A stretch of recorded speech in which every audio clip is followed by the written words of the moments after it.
And I think we have reached the very heart of this evening. Moderator said a very painful statement. I don't want to repeat it, but I do think we can hold discussion, meaningful discussion with the Arab sector, something that comes from the right, actually, something that comes from within the settlement. And the panel will be conducted in such a way, it will be partly in Arabic, and the translation will appear on the screen before you. The translation of the Arabic. We won't have a separate panel with Professor Aryeh, Eldad and Shalom Yerushalmi, but they will participate in this panel, and then we will conclude. So this is the final panel of the evening, and then we have a little clip to show you. So just a little more patience. I would like to call Noam Arnon, the speaker of the Jewish community in Hebron, and Shalom Economy will moderate the panel.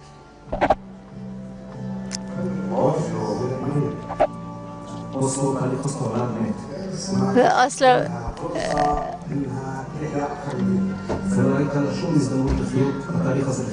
there was no possibility to revive the Oslo process.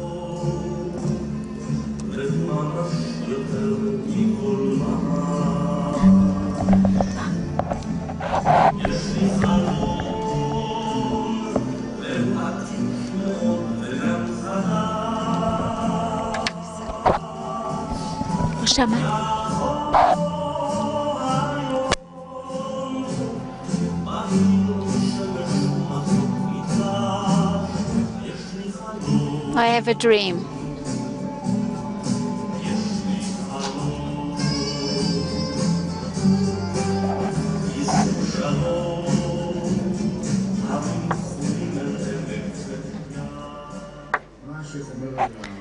What does the Sheikh say about the process? What is called the peace process? What do you have to say?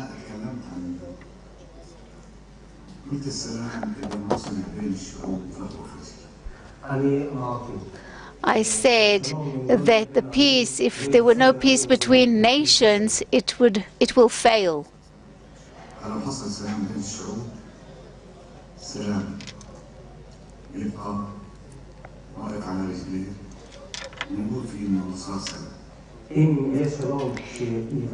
If there will be peace between nations, then we can say that there is real peace.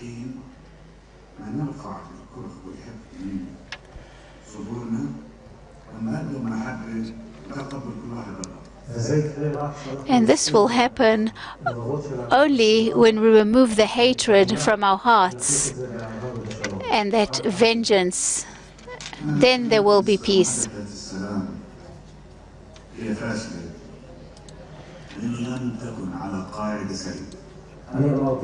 I've already said that the discussions between Israel and the Palestinian Authority are doomed to failure because they are not based on the right things.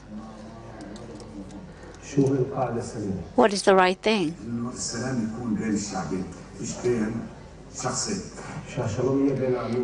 That there must be peace between the two nations and not between two personas, not between two people. Do you think that Jews and Arabs can live together in Hebron and things will be okay between them? Good relationships between them?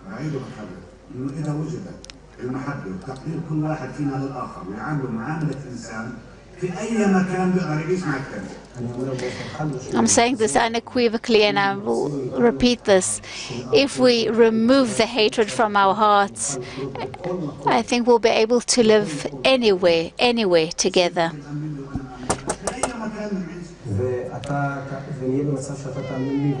So we'll find ourselves in a situation where you'll believe me, I'll believe you, and we can coexist anywhere? Even in one room. So how will we manage this situation, this reality?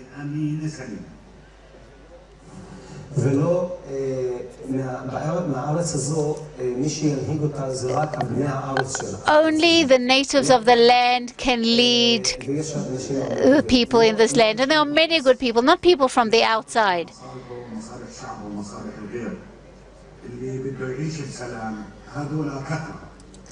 I mean that I'm talking about real, sincere people who are concerned for the people, and there are a lot of such people. And they're not just vending for themselves. And somebody wants to be a resident in Israel, but he doesn't want to be a citizen. He wants to be a citizen of Jordan or a Palestinian citizen. Can he be a resident just like in Jerusalem with all the civil rights that residents have in Jerusalem? Is that possible?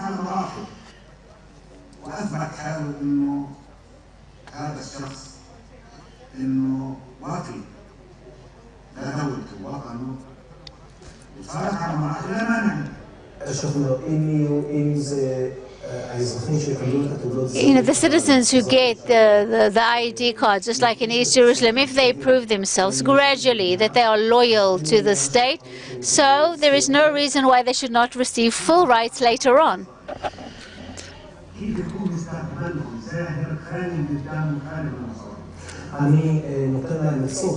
I give them advice how to create a situation in which their future will be a problem-free future with no tragedy. The Sheikh says that he shows them again a future without war, without conflict. They won't have to again worry about parents, where they've gone. But the minute there's war, the family is always concerned. Where is everybody? Where has people gone? There is no peace during times of war.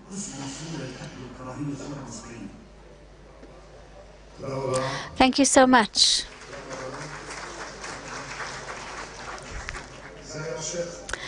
There was Sheikh Farid Jabri. And he couldn't be here tonight, unfortunately, but he's here in his mind. I would like to call upon our very distinguished guests who are here with us tonight, who have proven great courage by the very fact that they have come here tonight and that they are with us here. I would like to call upon the Sheikh, Abu Khalil Al-Tamimi,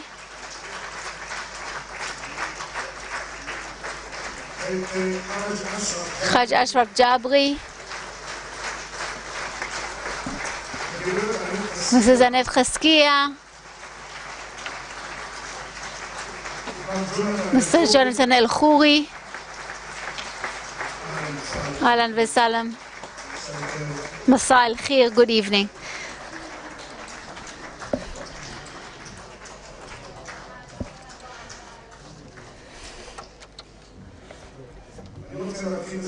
Now I'd like to begin with a story, and then we will listen to the different speakers. It's already quite late, so we'll get to the gist of it. I just want to make a personal remark. I think that this panel and this table right here in front of you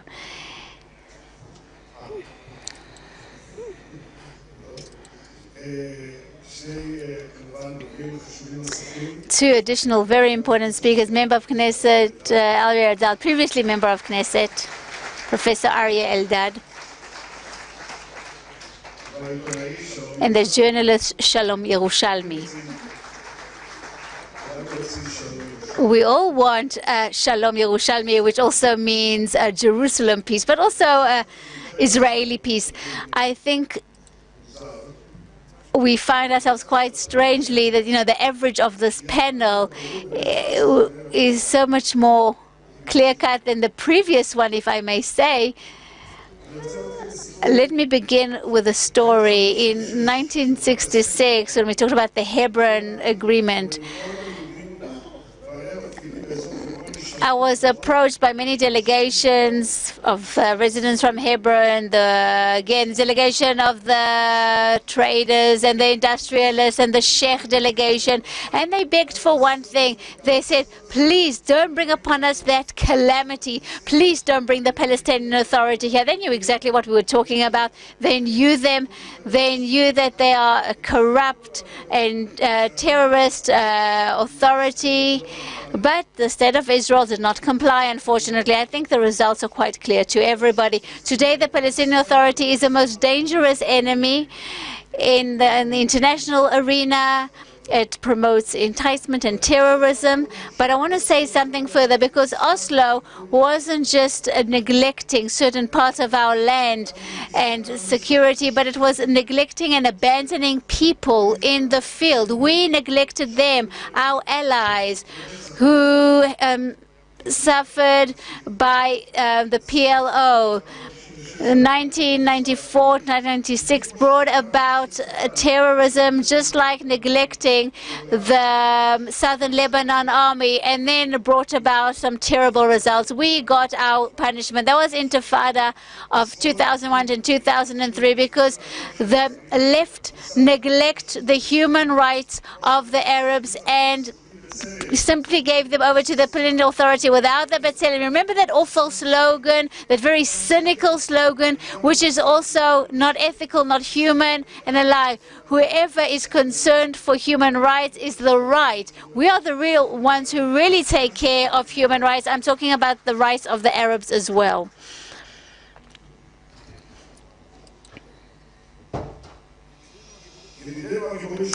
Our friends, our courageous friends who've come here, our Arab leaders, Christian and Muslim, who've come to say that the best way for them is Israeli sovereignty for them and their communities. They're authentic leaders. They're not corrupt, not imported. They don't want to just promote their interests. They want to promote their real community by being loyal to Israel. And we promise our friends, we will not betray you. We are not like the left. We do not neglect our allies. We do not betray our brethren.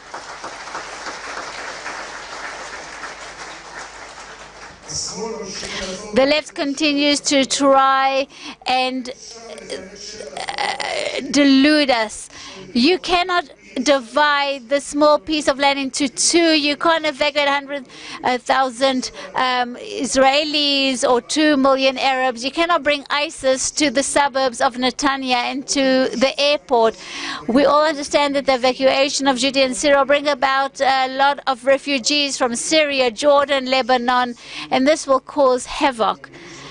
And we are supposed to look reality in the face with great responsibility and take responsibility. And this is the year of Jubilee. I think this is the year to do so, because sovereignty means responsibility. Responsibility for the territory, for all those who live in the territory. First and foremost, humans. They deserve human rights. And this will be given to them with sovereignty. Sovereignty, again, residency doesn't mean citizenship. It will not impose citizenship. People will have to prove that they are worthy of it. But we are talking about human rights. We're talking about rights of residency, education, water, employment, and such. Let me just quote something that Ben-Gurion said. Arabs have all the rights in the land of Israel. That is what we wish to give you.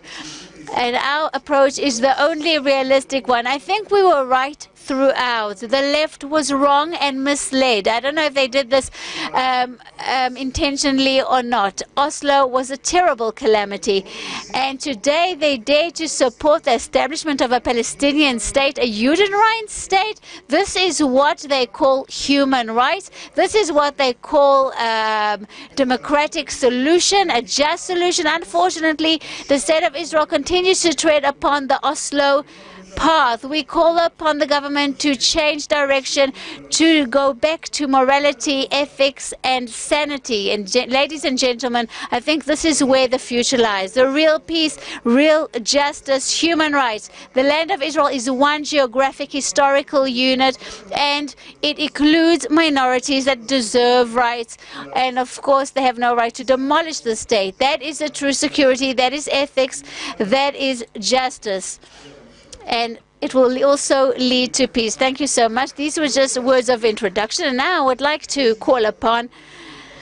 Before we hear the distinguished members of the panel, I'd like to call upon another important guest, Abu Noam Al-Tarifi, a very well-known family from Ramallah. I'd like to call upon him to speak, and then we'll hear all the other members of the panel.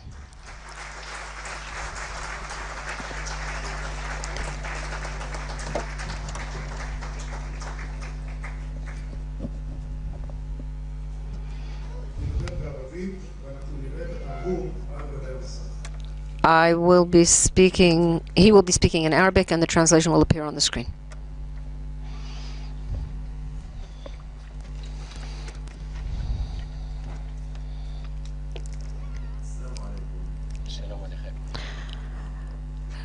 Assalamu alaikum.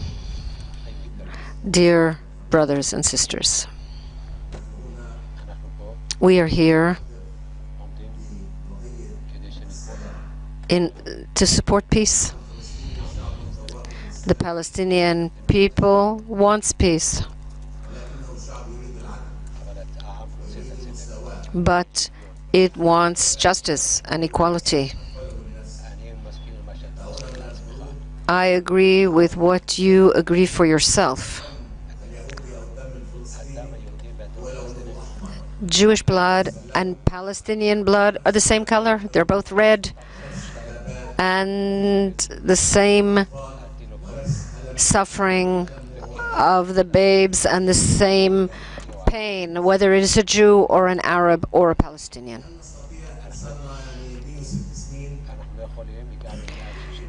We cannot, after 160 years of struggle and war since the past until this time, we have not liberated anything. You cannot impose what you want, and we cannot impose what we want.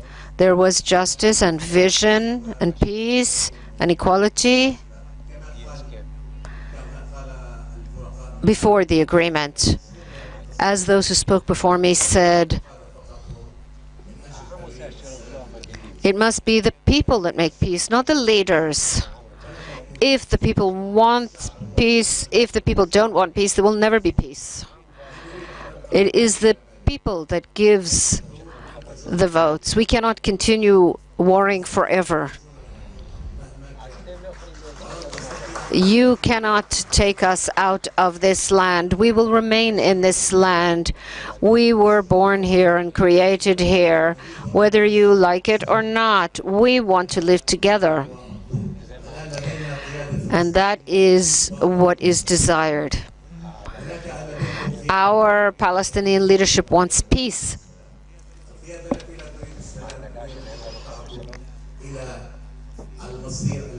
The leadership wants peace.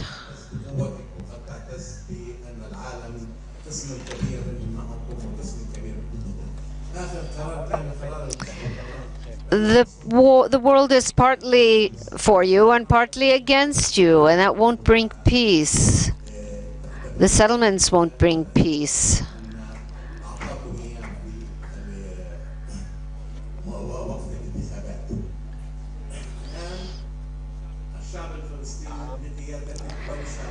The Palestinian people and its leadership want genuine peace, and not the peace of a servant or slave to a master. They want peace that is based on equality, so that we can live together and build hospitals and build synagogues and universities, culture, a future.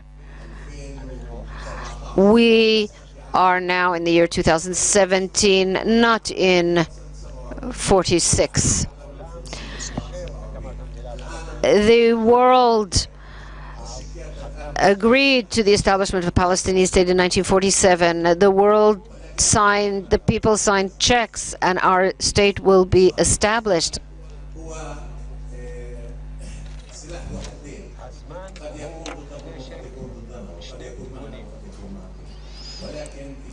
Time is a two-edged sword, a double-edged sword.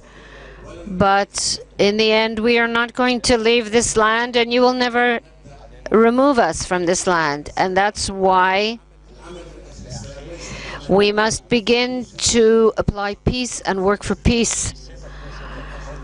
One seat more or less in the Knesset. Thank you.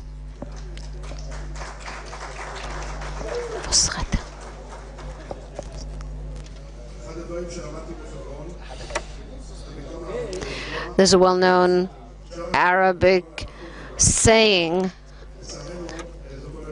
It's it's better to have a close neighbor than a distant brother, and we see that in Hebron, hostile leftist organizations who come to slander Israel in the world. They come a lot, but we see the other side too, the side of the peace seekers, the side with whom we are always in dialogue to resolve issues, to advance things through dialogue. I'd like to call upon Sheikh Abu Khalil Al-Tamimi. Some of the people here have already heard him, know him, and he courageously leads the vision. I'd like to call upon Sheikh Abu Khalil Al-Tamimi. We will just set the discussion. Every speaker will receive a few minutes in the first round, 4 or 5 minutes. And after that will be a second round of responses to the first round, which will also be about 5 minutes. And after that, we'll have a second round where people will be able to respond if they wish to questions that arose in the first round. If someone is, planning to stay late, you can rent a room in the hotel.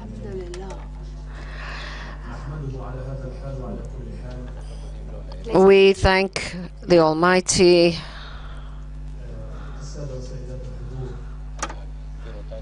Ladies and gentlemen, distinguished audience, I would like to make clear from the start that I have come here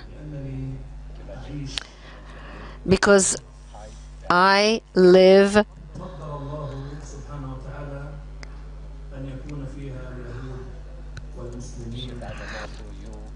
on land where Jews and Muslims and Christians live together, and we will consult one another and come with a clean heart.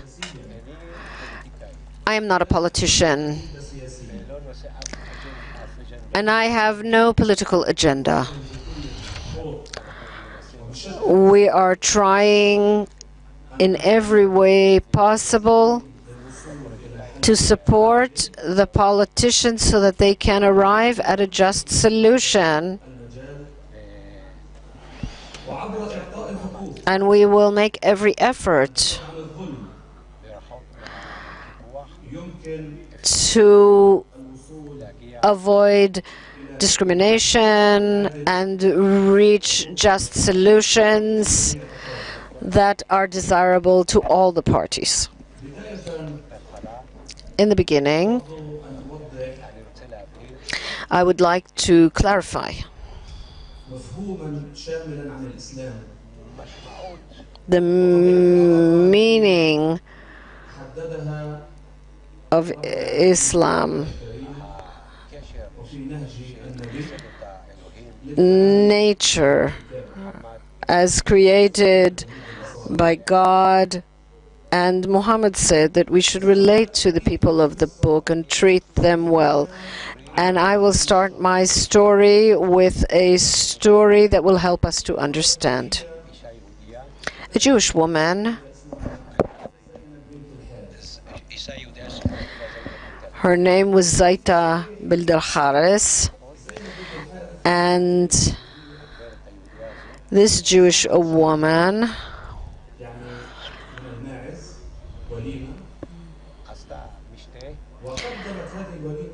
gave a dinner party, and at that dinner party, she served that dinner to Muhammad, and she consulted with a number of people who were close to her, and she decided to place a drug, a lethal drug, in the roast goat, and she served it to the Prophet. And when the Prophet was about to eat, God stopped him from eating and said, "Bring in that woman."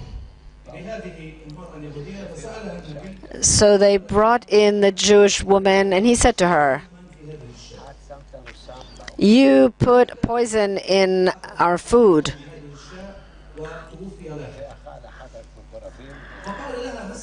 And one of the people close to him ate from the goat and died. And he said to her, "You poisoned the food."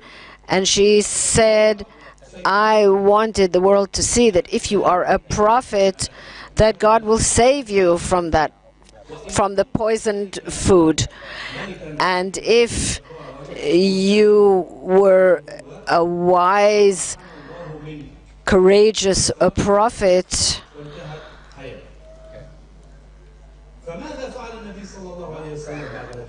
So what did the Prophet Muhammad do? He released her. And this is a true story.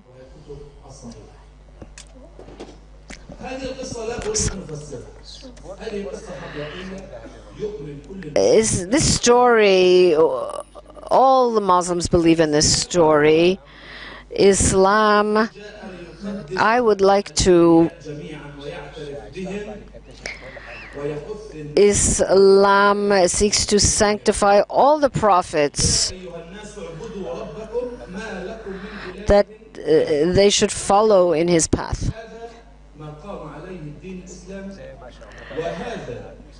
That is what Islamic law is based on, as we believe, and that is what Noah and Abraham believed, and Jacob, whose name is Israel, and Moses, and all the prophets. In Islam, in order to esteem the prophets, but there are Muslims who left the folds for political reasons, and these reasons are well known to the Muslims.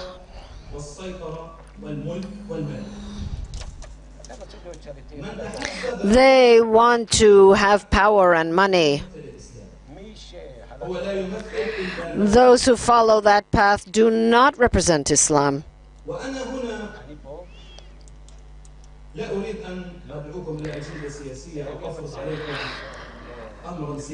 I would like to, I don't have a political agenda, as I said, and I call upon you and myself to act like the prophets, to move away from discrimination,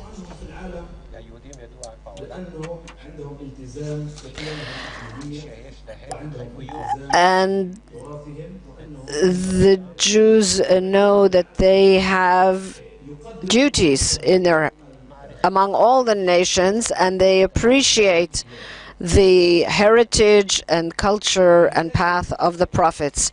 And that is why I would like to ask all of you to know that there are the 7 commandments of Noah,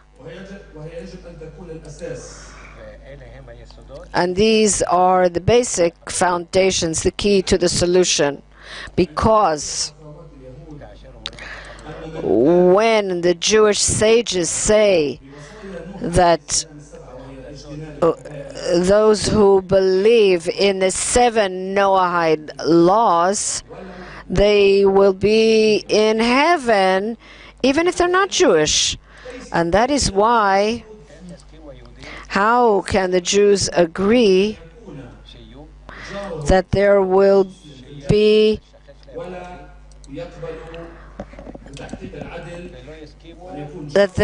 have an Arab neighbor and not agree that they live in justice and peace on the Holy Land? That must be explained in depth. At present, we need to give rights to stop the bloodshed.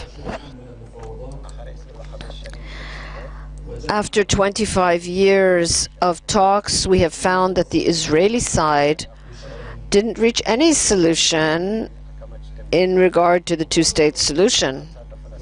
The Palestinian side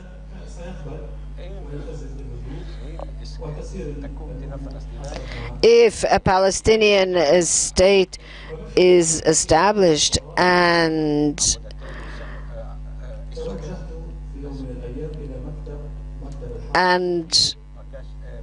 if they agree to keep the peace, during my work I turned to the ministry, and this movement is led by an important person named Munir Al-Abushi. And when I went into his office, not ministry, office, 4 years ago, his office is in Al-Bira. He at first thought I was a sheikh who was visiting him, and I didn't come with Islamic ideas. That's what he thought, that I was coming to visit him. He looked at me, and he looked out the window, and through the window was the settlement of Psagot. And he said, "You see that settlement? How can there be peace?" And I was in negotiations with people with a long history, and many of them from the strong movement, and we prepared a press release to move over to the establishment of one state. And when we took that idea to heart, we went to consult with important people, and this person had support. And he suggested the establishment of a single state. And that idea found support among the imams and the sheikhs,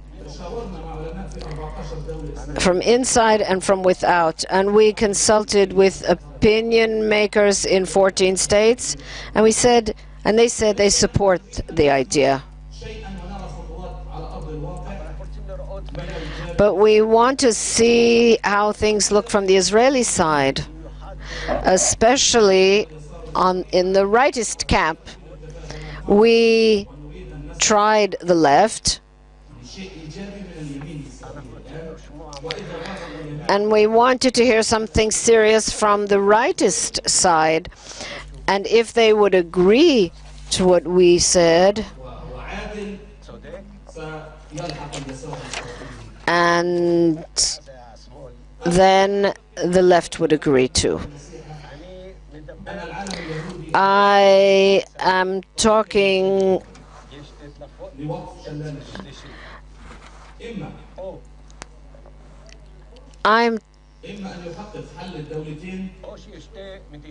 either there are two states,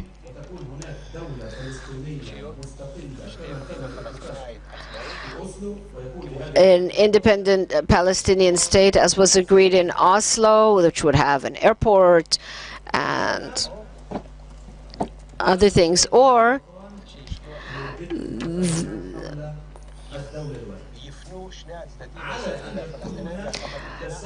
the two parties, the Israelis and the Palestinians, would move in the direction of establishing a single state for the sake of equal rights. I understand that Israeli society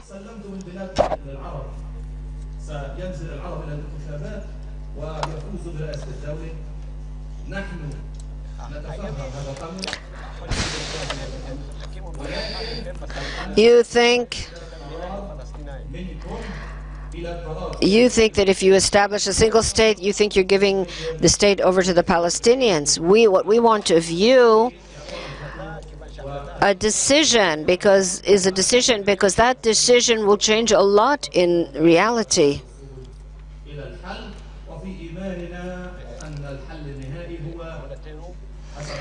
In our belief, the solution is that the Christians, Jews, and Muslims, when the Messiah comes, there will be peace. Thank you.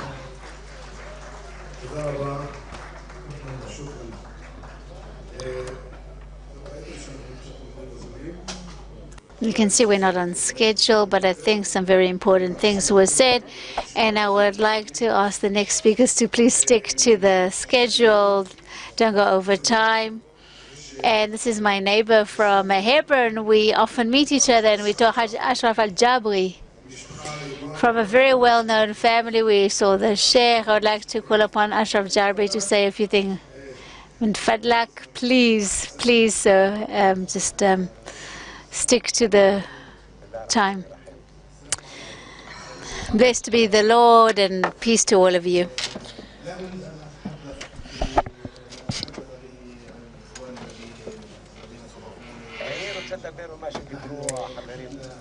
I don't want to repeat what was said by the previous speakers.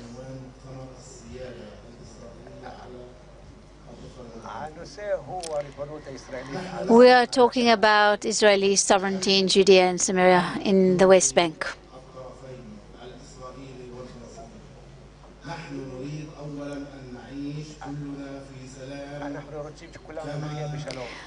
We would like for us all to live in peace, just like all the nations in the world. We want us to live with security, we and our Jewish neighbors in Hebron, in Bethlehem, and in all the areas of the West Bank.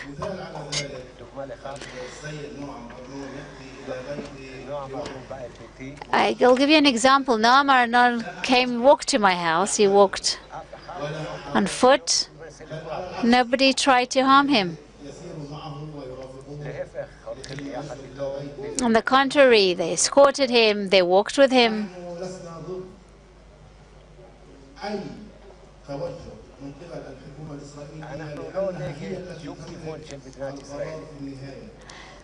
We are not against any approach taken by the State of Israel. We have not yet taken a decision.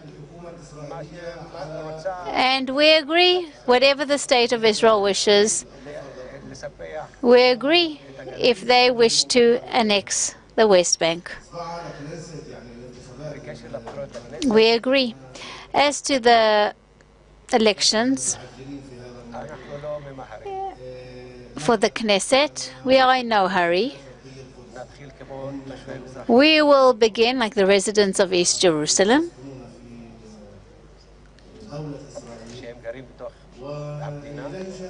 who live in the state, and they do not take part in the elections, and we agree. We agree to this arrangement until a certain degree, whatever it may be 5 years, 10 years. The important thing is that we bring down the barriers. If Israel wishes to annex the West Bank, what prevented it from 1967 from doing so? Just like East Jerusalem and the Golan Heights. Why did Israel not do so? Why has the State of Israel waited for 50 years? And until we've reached such a point? I don't think you know the suffering there is on both sides. I'm a resident of Hebron, and Noam knows this well. Noam knows everything that takes place in Hebron, because we both live in Hebron.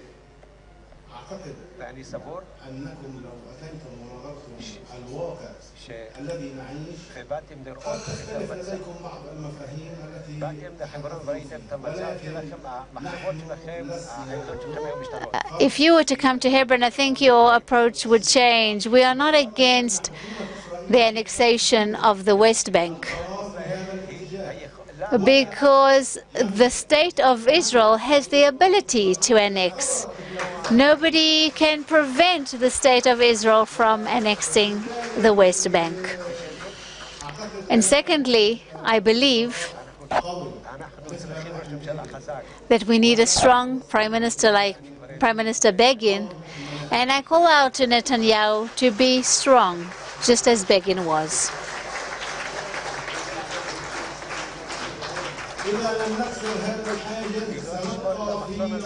If we do not bring down this barrier, we will remain in the same situation as we've been in the past 50 years. We have to bring down this obstacle to bring true peace. And not as happened again with those corrupt people in the Palestinian Authority.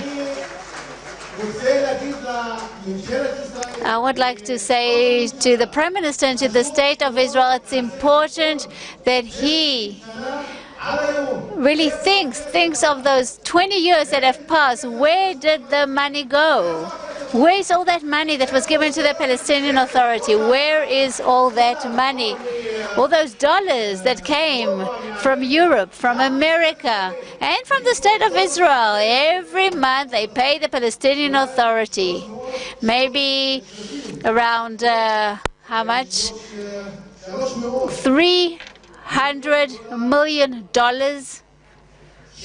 Sorry, shekels, okay. So that is $1 billion a year. They did not build one hospital in the West Bank. Not even one school in the West Bank was built. So what are you waiting for? What? Should we wait another 25 years, more negotiations? And then, how will we continue?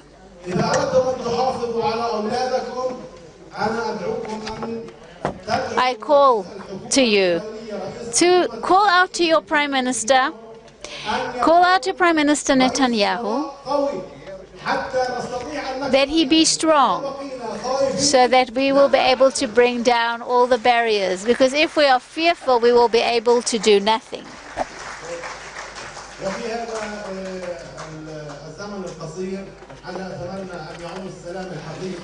And in the short time that we have, I really do hope that there will be peace in this region, and I call to God that He give us wisdom to take the right direction, and I call out to the Prime Minister Netanyahu to come and visit us in Hebron.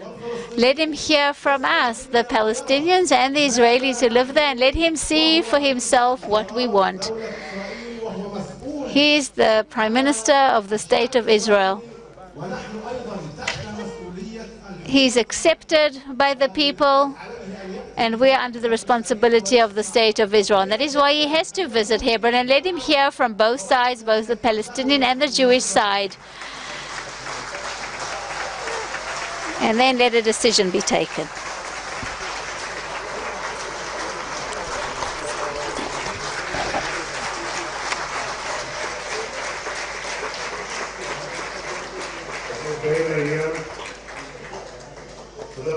Thank you so much. And now I'd like to call upon, we've heard some really interesting things. I'm sorry I had to stop you in advance, so please try and keep it brief. Dr. Jonathan Elkhouri, you talked about how we abandoned the soldiers of the Southern Lebanon Army, but despite what was done, we can still be a role model. So please, good evening to everybody. First of all, let me extend my blessings to all those present and all those who organize. It's a great honor for me to be here. I will really keep this brief because people can say more important things than me. But let me just again tell you from my experiences, previously a Lebanese citizen. I am a son of an officer in the Southern Lebanon Army. We came here in 1997, although Barak didn't want to open the door, and we knocked on the door, and we integrated into Israeli society. And because the Israeli society supported us, acknowledged our activities, until this day, we actually are fighting some sort of a fight that is connected to the SLA and with the Ministry of Defense, the Ministry of Absorption. And this is one of the things that I do at the moment here in Israel. I can tell you that I usually talk about Israel. I go all over the world. I talk about the Arab states and how they relate to their minorities. And when I lived in Lebanon, that is supposed to be one of the most prosperous Arab-speaking countries in the region, I can tell you that when Israel was there in Lebanon, we prospered, we flourished, we established hospitals, our schools were successful, our life as citizens were worth something under, again, that protection of the State of Israel. And the minute that finished, so yes, at the end of the day, I was all for Israel leaving southern Lebanon, because southern Lebanon is an independent state, but the way it was done, the way in which it was conducted wasn't the right way. And everything that Israel established there, built there, was destroyed by Hezbollah, who immediately took over our lives in southern Lebanon. I can tell you today, as an Israeli citizen who has rights, equal rights, that one of the most important conclusions that I've come to is that we are very fortunate to be here in the state of Israel. We are fortunate to be here under the responsibility, under the protection of the state of Israel. We have the possibility here to speak out what we feel. We are not persecuted as the people are in Lebanon and other Arab states. My brethren are Christians who are persecuted every day, and nobody in the West does anything for them. That is something that I personally cannot grasp, cannot understand. I don't understand the terrible silence from 2012 till this day, although this happened before. It happened in 1982 in Lebanon. Nobody spoke of it. That's why nobody knows what we've been through. Even here in Israel, nobody really knew what we went through back then. I'm talking about the Christians in Lebanon and how from 80% Christians, Lebanon turned into a state with 20% Christians only. All of them ran away. They all left. Same goes for Bethlehem, from 20% again till 1995, from the transition again from the Israeli rule to Palestinian Authority. There are only 20% Christians today. Everybody is running away. That is why I would like for there to be as many people as possible who would talk about this topic, who understand the strength that we have, the role that the State of Israel plays in maintaining human rights, in protecting our lives as citizens with equal rights, and protecting our holy sites. That is something so important, because today the various churches, the monasteries are being looted by the Palestinian authorities. In the Gaza Strip, there were a few priests that were murdered from 2008 till today. Nobody has heard about it, and we are trying with all our strength to disseminate all these things to the Israeli media, but it's not doing enough.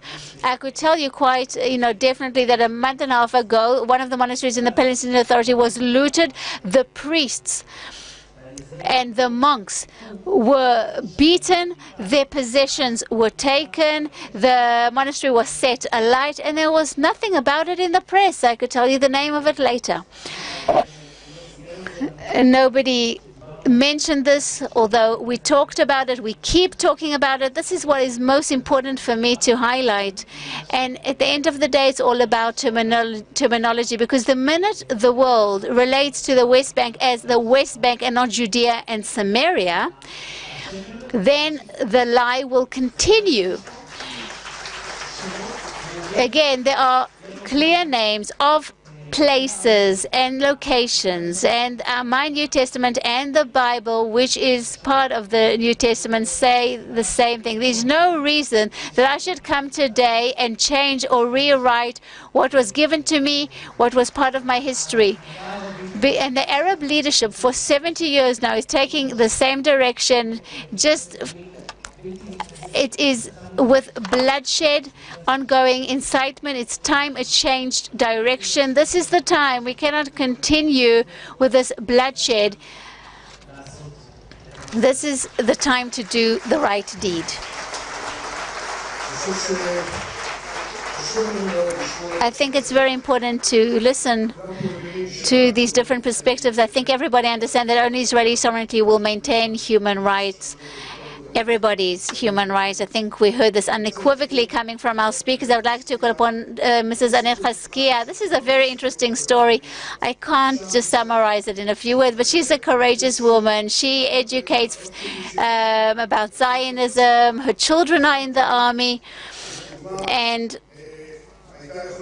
she could have been a member of Knesset, I think, but you can do also a lot from here. I think I could have been Prime Minister as well. Okay, so please. Good evening to everyone. My name is Anette Chasachiya. I have 3 children. And my daughter was the first Muslim girl to join the IDF.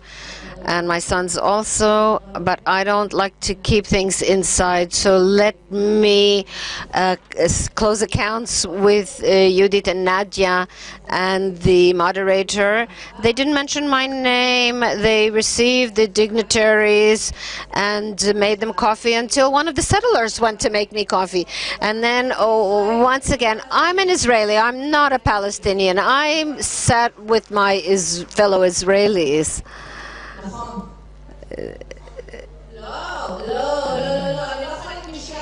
I'm not part of you. I'm an Israeli, and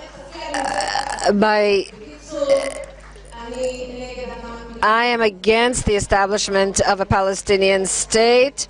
I don't want my state to be destroyed.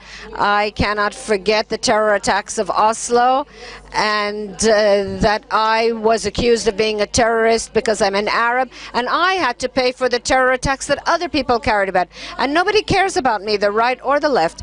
But what I got to know a lot of people on the day when I began to run in the Habayit Yehudi. All the settlers opened up their homes to me, all those so-called extremists, and they're the ones who welcomed me, not the left.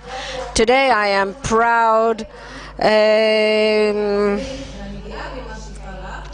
I am proud.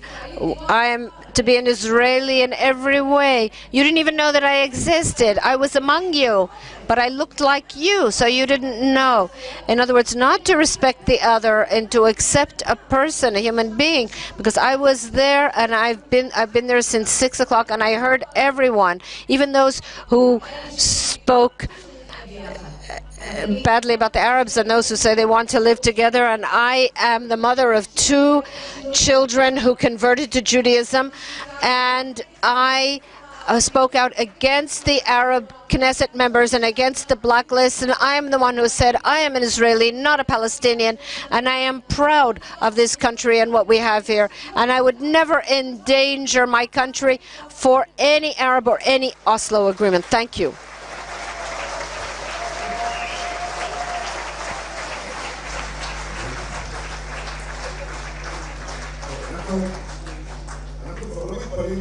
So we're not surprised anymore to hear about women who do great things. This whole evening is done by women who do great things. So perhaps she can join and be a third part of the triangle of Nadia and Judith. And the one who introduced a national service to the Arab sector was me, not the government. They didn't want us to do our part as Israeli Arabs. I want you to understand, the government, since the establishment of the state, they are the ones who called us Palestinians and you an Israeli flag. And I said, why do I need a flag that isn't mine? With all due respect, I'm an Israeli. I was born in Israeli. Give me a blue and white flag. Why don't I have one? And a lot of Arab Muslims have enlisted in the national service, and girls, Muslim girls wearing a head covering, doing national service. That's peace. We just need one more Trump, and we will have peace. We will have to replace the whole government.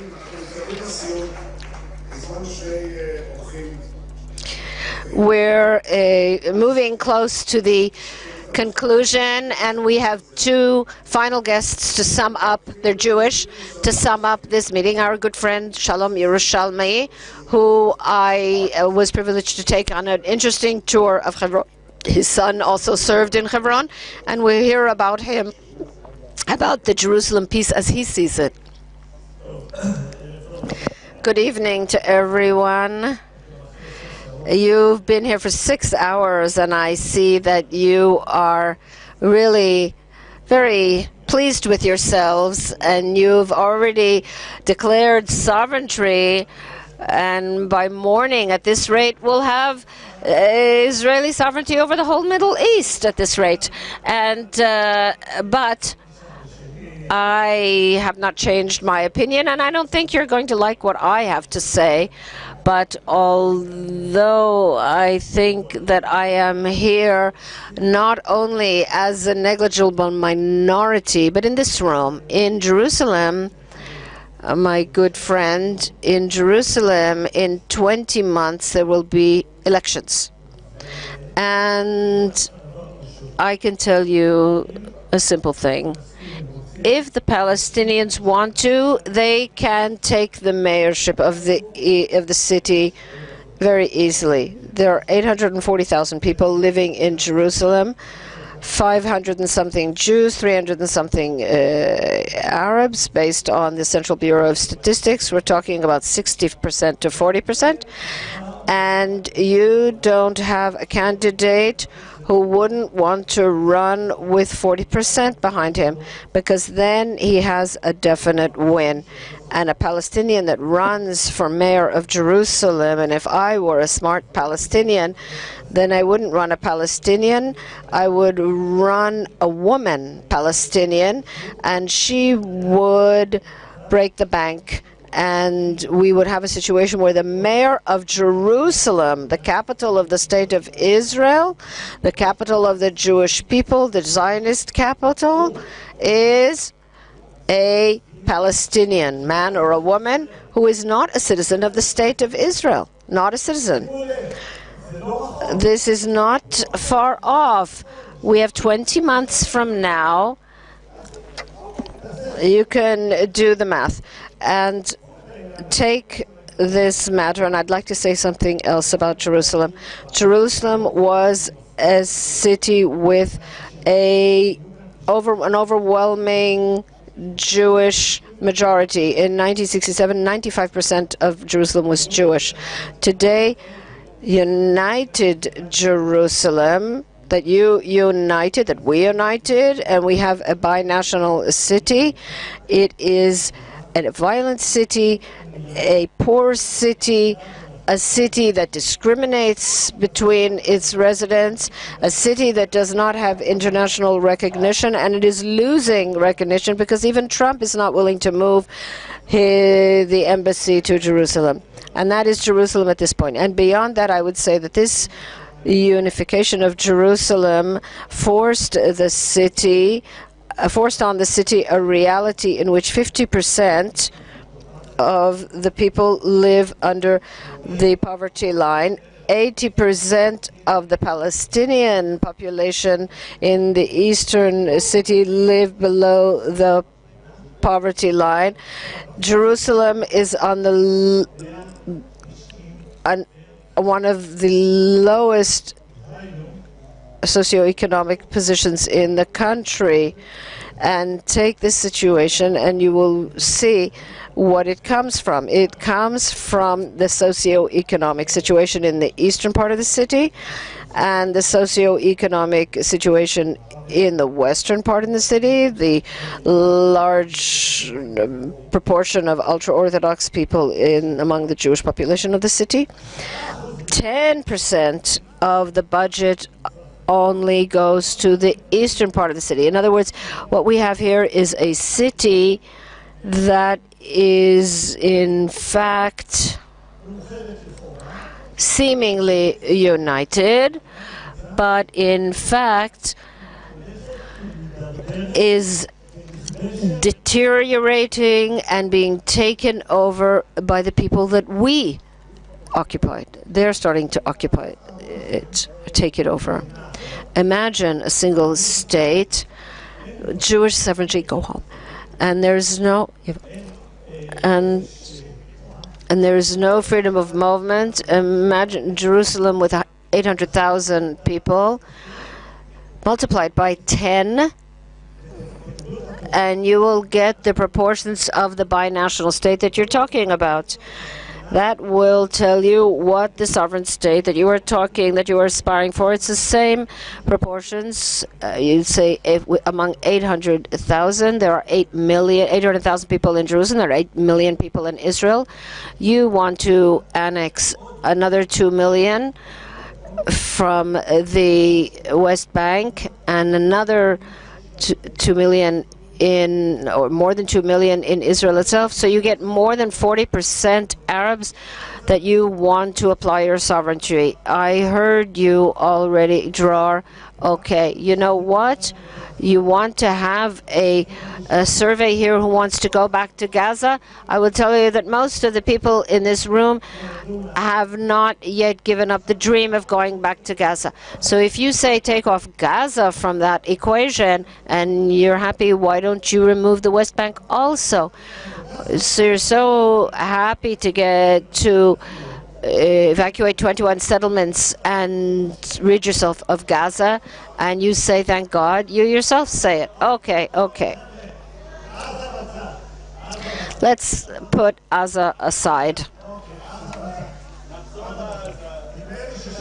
I think that I heard here Yoaz Hendel say in the previous session that the Palestinian Authority, that it's an Israeli interest to strengthen the Palestinian Authority. In other words, if the Israeli interest is to strengthen the Palestinian Authority, not Yuval Yoaz, I'm talking about Yoaz Hendel, yes.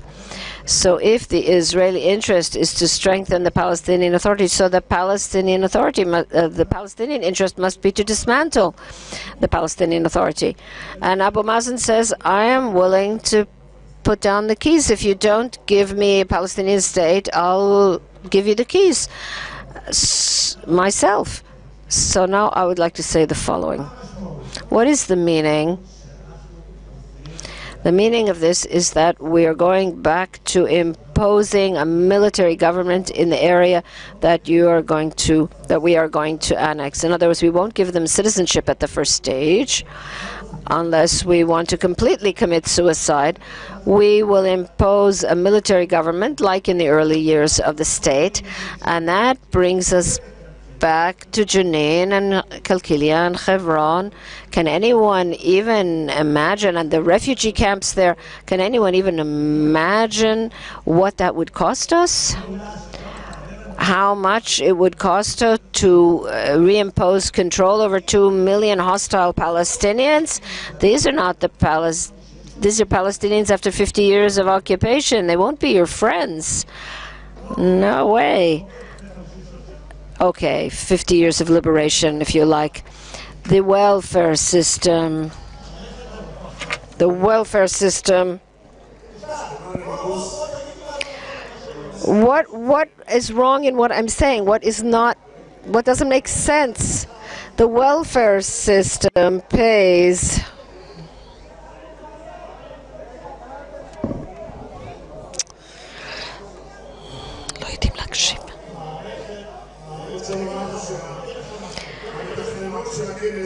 the organizers of this conference are geniuses. They left the person who would wake you up for the end so that the whole audience would wake up. So Shalom, good for you. You've already called us traitors. Okay, you made me a little bit angry, but you provoked me a little bit. Please conclude. I'm concluding. I'll be very brief. The Israeli welfare system, Israel pays billions. I'm just trying to draw a parallel between what's going to happen here in 20 months, seemingly or not seemingly, when you see this binational city of Jerusalem, perhaps under Palestinian rule, and then it makes you rethink what you're doing here tonight.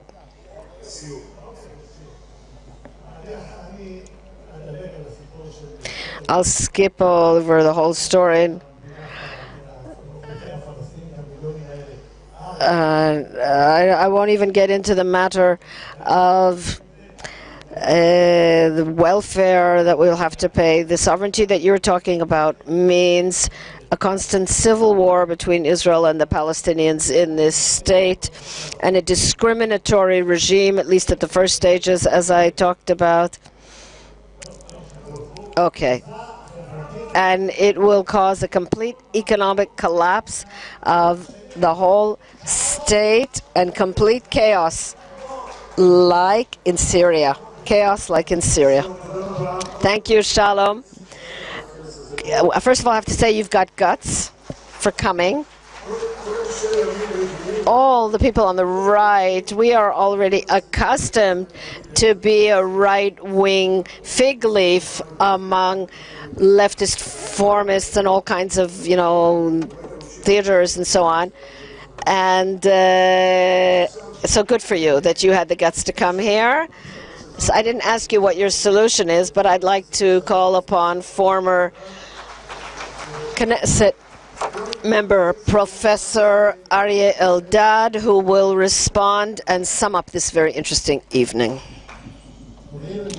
Ladies and gentlemen, I have no pretensions of summing up the evening because I wasn't here for a large part of it, but we heard during this session a number of very courageous people, and I would like to try to understand together with you what they told us, what these things mean.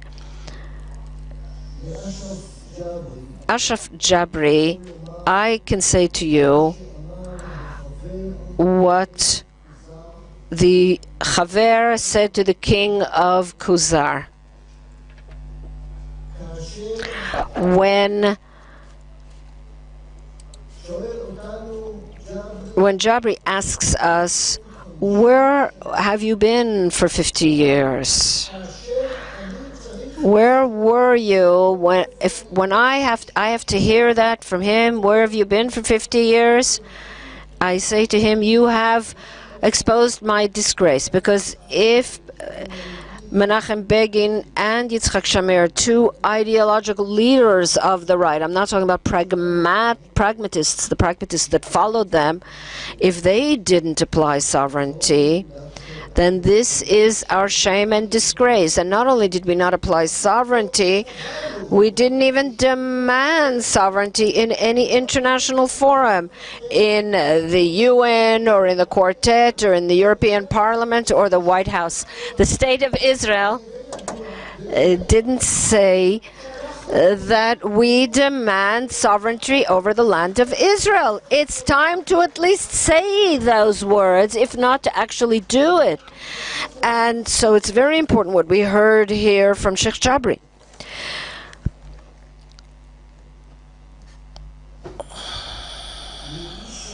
From a person who originated in Lebanon. He's a very polite young man. He won't say things quite openly. But he spoke about the betrayal. I'd like to speak about the betrayal a bit. There was a historical understanding between the State of Israel, the state in the making, and King Abdallah, the grandfather of King Hussein. And it was clear to both sides that our shared enemy was the Palestinians. And then along came Israel and kept its side of the bargain with Abdallah more or less in the war of independence. There were some violations on both sides, but all in all, the Hashemite kingdom grabbed all that territory that was designated for the Palestinian state out of the understanding that it was the shared interest of both sides. Until we betrayed them. Until we betrayed them, Hussein said Jordan is Palestine and Palestine is Jordan, and anyone who says otherwise is a traitor. He said it in an interview to Al-Hayat Al-Jadida in the 1980s. But we betrayed him because we brought in Arafat, we imported him from Tunis, and we said, you are the legitimate representatives of the Palestinian people. We betrayed them. What do we demand of the Arabs if we betray them and we bring in and appoint over the courageous Palestinians living here the terrorist organizations? We announced that the terrorist organizations are the terrorist organization is their official representative. And Madam Al-Chasachiya, who could indeed be a prime minister, I have no doubt, she spoke about the fact that we ignore them. Another defect of ours. She is a courageous woman whose children serve in the IDF, and she says, we are not Palestinians, we are Israelis. May there be more people like this courageous woman in Israel. Shalom Yerushalmi spoke about racism. In other words, he didn't talk about racism, he spoke from a position of racism. Excuse me, I like you very much, but when you say the Arabs can elect a mayor in Jerusalem, that means that the Arabs are all the same. They all think the same, not like Jews who are divided and rifted into different groups and parties. No, the Arabs, they will all decide that the Arabs will but the day that happens, it will be the day after Messiah comes, and there will already be a temple on Temple Mount. So are you in favor or against, says Shalom Yerushalmi? Are you in favor of an Arab mayor or not? I'm against an Arab mayor in Jerusalem, and there will never be an Arab mayor in Jerusalem.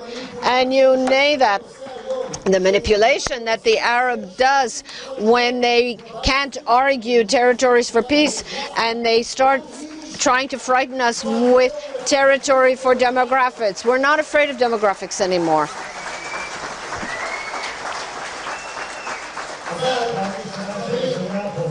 That's the first time I hear a professor for whom 1 + 1 is 3 and not 2. You just said that 1 + 1 is 3. Up until 1967, we lived in a wonderful city, Jerusalem, in 90% Jews. In the ghetto, in the Warsaw Ghetto, we also had a majority of 90% Jews. Here we have an independent state with a clear Jewish majority and not a binational state. You want a racist ghetto only of Jews. The left is afraid of the Arabs and hates the Arabs. It's unbelievable.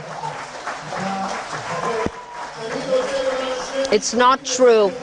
I would like to just say two things by way of conclusion. I'm being told to sum up, and in 2 minutes this will be considered an illegal demonstration. 96 years ago, Jabotinsky wrote on the Iron Wall. He published it in Russia. What we are seeing here today are perhaps the first harbingers of understanding of the Iron Wall among Israeli Arabs. There are Israeli Arabs who understand that they will never be able to defeat us, that there are no cracks in this wall, and they'll have to live with us in peace. In the 1930s, there were two large families, the Nashashibis and the Husseinis. The Nashashibis wanted peace, but nobody cared about what they said. And the Husseinis murdered them in the beginning of the Arab Revolt in 1936. The question is whether the courageous people sitting here are relevant, and we hold the key. If we apply sovereignty in Judea and Samaria, they will win. If we continue to drag our feet and not apply sovereignty, the Husseinis and the Arafats will win, and the war will continue forever. We have an opportunity to apply sovereignty over the land of Israel, and we must not miss that opportunity. Thank you very much.